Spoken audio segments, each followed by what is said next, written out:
Well, folks, it's July 2nd. It was July 1st about an hour ago. So you know what that means. We're already halfway through the year that was 2026, halfway done. So what we usually do here on this channel, we like to kind of do the halfway checkpoint.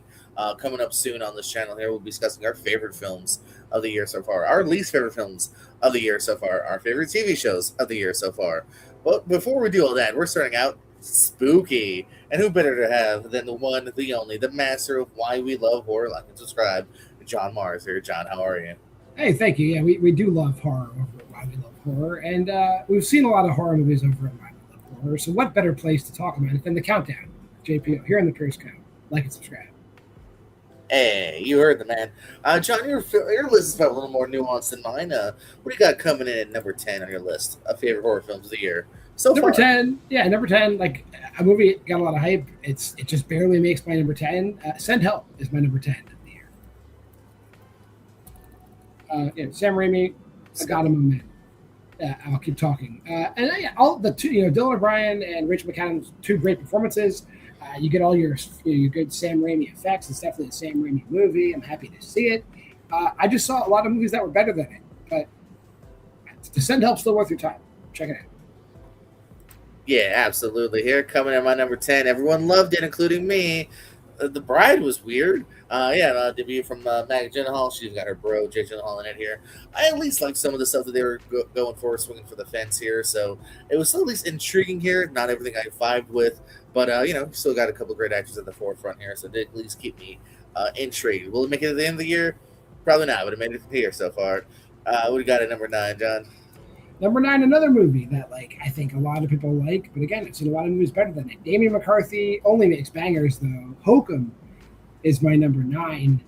I think Adam Scott's performances. He does a great job playing Caleb Boatman for 2 hours. It's a good movie. I like the jackass guy. That's a cool spooky dude. It's a good murder mystery. It's definitely a genre blending movie, and I think Damien McCarthy has a style. I think Damien McCarthy is here to stay. I want to see what he does next. But yeah, Oakland's my number 9. Yeah, that's the blind spot for me. I have several blind spots of things I got to get to. I do like my boy Adam Scott, though, so happy to hear that's on there. I wasn't ready. I should have typed out my next movie. Hold on. Hey, Liam Neeson did kind of a weird horror film. Cold Storage got coming in at number 9 here. A little bit of a body horror. I don't know if we call them zombies or not, but things are starting to happen. Some weird stuff. It gets put into cold storage, and then it finally kind of comes out, if you will. Here, him, the kid from Stranger Things. What's your fucking name? Joe Carey's in this. Joe Carey. It's a couple of good laughs, including kind of a zombie-like kitten. I don't like violence to kitties, but some little laughs come out of it after all. Like I said, a decent little watch. And hey, speaking of people watching, thanks for watching this episode. Like, subscribe. We love you, including Chris Diaz, John's new best friend. Yeah, Georgina Campbell's in that movie. Sosie Bacon's in it for 2 seconds. It's a good cast. Yeah, I do love bacon. What you got at number 8? Number 8, surprisingly, and this movie got probably one of the most hyped movies of the year. I just happen to have seen 7 movies better than it. Backrooms is my number 8. Kane Parsons is a prodigy. Kane Parsons is a phenomenon. If you haven't watched the Backrooms series on YouTube, you should. Unless you can't stand liminal horror, then you won't like this movie. But if you like liminal horror at all, this is a masterclass on how to do it correctly. We've been getting a lot of movies like this lately. Backrooms, Chiwetel Ejiofor, Renata Renciva, great performances in this movie as well. I think all my movies have in common, all the leads give great performances, and I feel like we're going to get more Backrooms universe stuff, whether it be in different medium or in another movie. So I'm excited to see where the ATEC Corporation goes. Right on. Coming in at my number 8. Async. Stop monkeying around, okay? Primate. Comes in at my number 8 here, probably the first horror movie I saw this year. But again, very simple premise here. While they do spend maybe a bit too much time in the pool, when it does get chaotic, it is pretty fun here. Some good violent stuff going on here. So yeah, Primate, again, creature feature, just kind of suffice for what you're going in for. What do you got at number 7? Yeah, if you want to see Troy Kotzer get beat up by a man in a monkey suit, watch Primate. It's worth it for that reason. No offense to the deaf community. You can't hear me anyway. Number 7, a movie that I don't think a lot of people have seen. It technically was a 2024 festival release, but it got a limited theater release this year. Hunting Matthew Nichols is my number 7. It's probably the best found footage movie you're going to see in 2026. It's about a woman. It's like British Columbia. Her brother goes missing when she's a child. She comes back as like a found footage crew, and they try to figure out what happened to him. And it's kind of Blair Witch Project like it's definitely paying homage to like the base of found footage, but it is its own independent story. And look it up. I know you probably haven't heard of it. Look it up. It's definitely going to be the best found footage movie you see in 2026. I did have to look it up because I want to make sure. Nichols. See, that's what I was going to say. How do you? Okay, yeah, I see that now. Okay. You could have told me. I'm sorry, I spelled Nichols. Sorry, you're the producer. I want to step on your toes. Yeah. I can't tell you how to do your job. Luckily, number 7 for me is a little easier to spell, although I can't do it. Whistle comes in number 7 here. I did not even think I was going to like this as much. I don't think I really vibed with the early kind of concept of this and kind of the early moanings of shooting people in high school. But it really does kind of build up in that second half, and there's some really cool like kind of shit that goes down. I enjoyed Daphne Keane. Glad to see her doing more things. I guess she did the TV show, but I haven't really seen her do much. So it's cool to see her in a leading role here. And like I said, if you're just into kind of some good, gore, again, some body stuff, I thought an interesting way to kind of do like a different kind of Final Destination-ish way. I thought it actually executed pretty well. Like I said, I walked out liking this more than I thought I was going to. Like, I almost kind of skipped it in a way too. Which got at number 6. I want to say just for Whistle, the Whistle soundtrack is incredible. It's like it's such an incredible soundtrack for like a throwaway horror movie. It's great. My number 6, Neon's latest release, Leviticus. My number 6, a queer horror movie, Australian horror movie. A young man and his mom, played by Mia Wasikowska, like playing the mother to a teenager. She's younger than me. Don't stop that, Hollywood. Don't do that to people. But it's kind of like it's definitely like a queer horror coming of age movie. It's about evil conversion that causes like an It Follows effect to the kids that are healed by the conversion preacher. It's very hard to describe, but you're gonna feel it. It feels like a lot of other movies, but it winds up being its own movie at the end of it. I would definitely, if you're definitely into those subgenres, Leviticus is very well done. All right, this is where I'm glad Aaron J was tired and didn't come on screen here. Let me explain myself here. I got Scream 7 at number 6.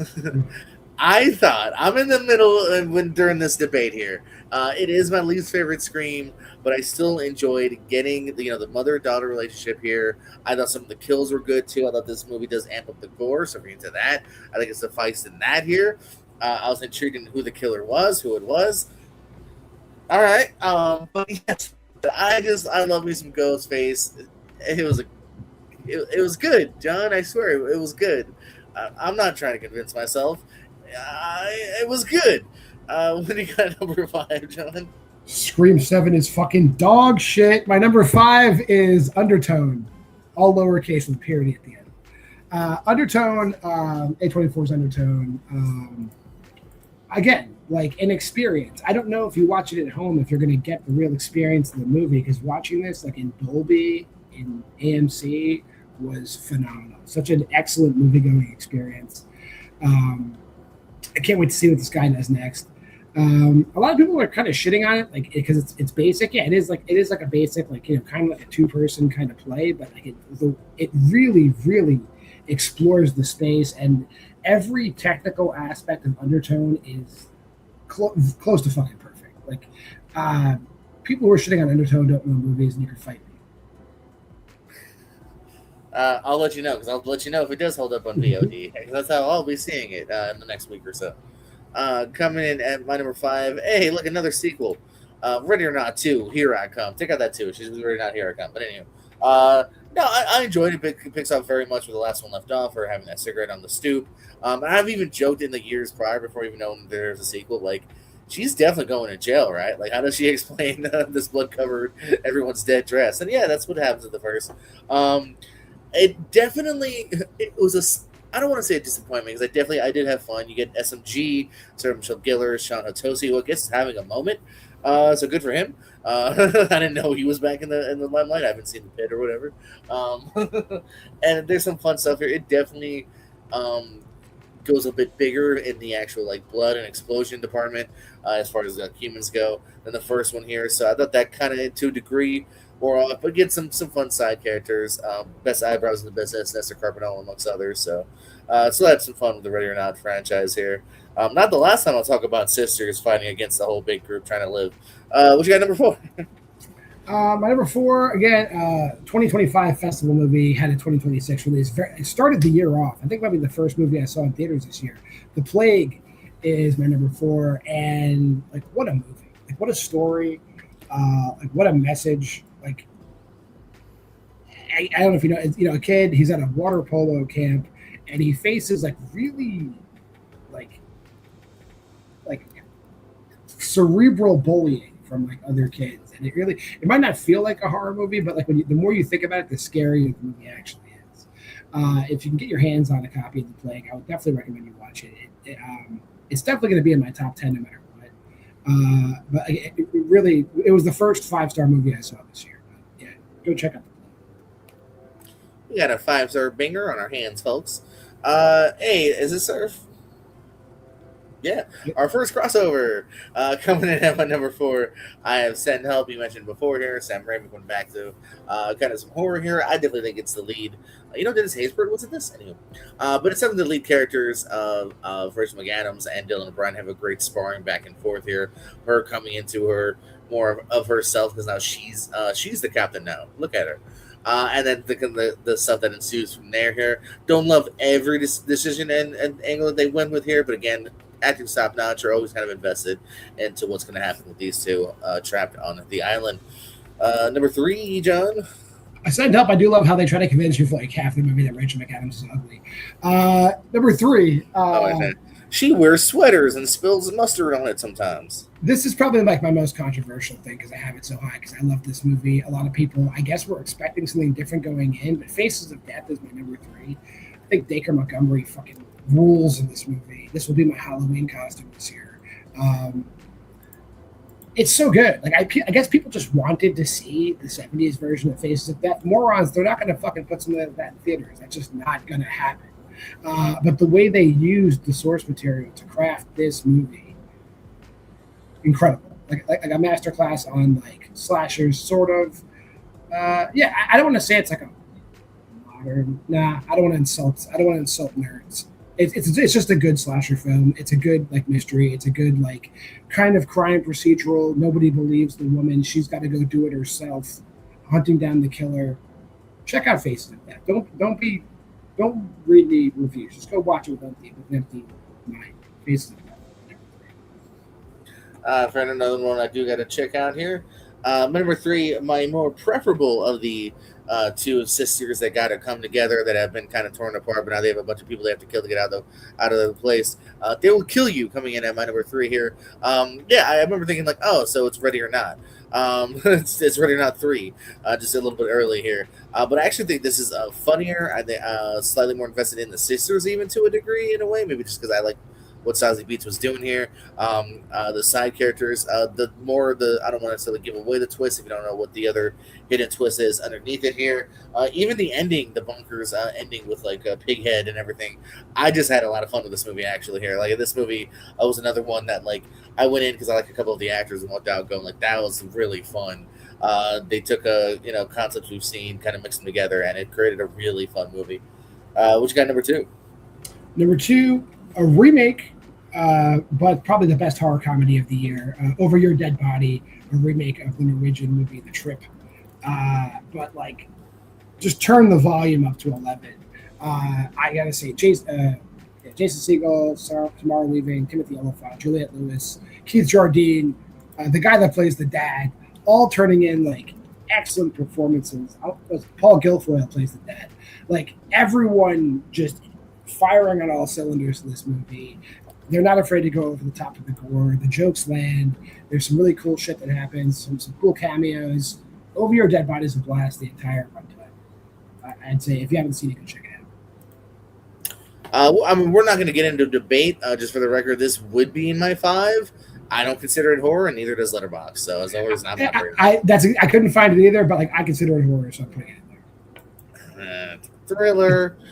So yeah, but yeah, good film. So no, I'm still fine with being here, even though it shouldn't be. Coming in number 2, 28 years later, Bone a Temple, baby, Bone. So yeah, I've enjoyed these films so far here. I actually think this one will be in the end more watchable. I think even the last one. I think there's just some really fun stuff going here. You get Ray Fiennes getting a great dance sequence to a song. What's his face? You dress up as him as Halloween. What's his name? Oh, Jimmy Crystal, Sir Lord Jimmy Crystal.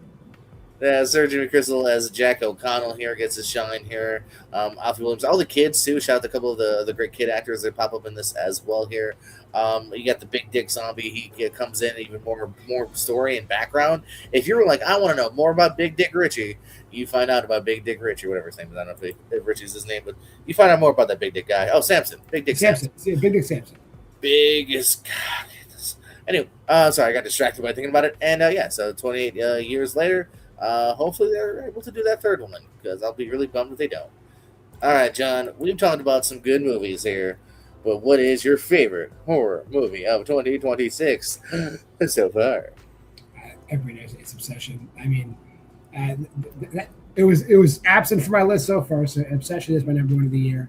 You know, it's so good that I feel like people go on like horror message boards and like, I thought Obsession was just kind of mid, and that's like a fucking hot take, and they get ripped apart, and you deserve to get ripped apart, you fucking contrarian fuck. You know it's a good movie.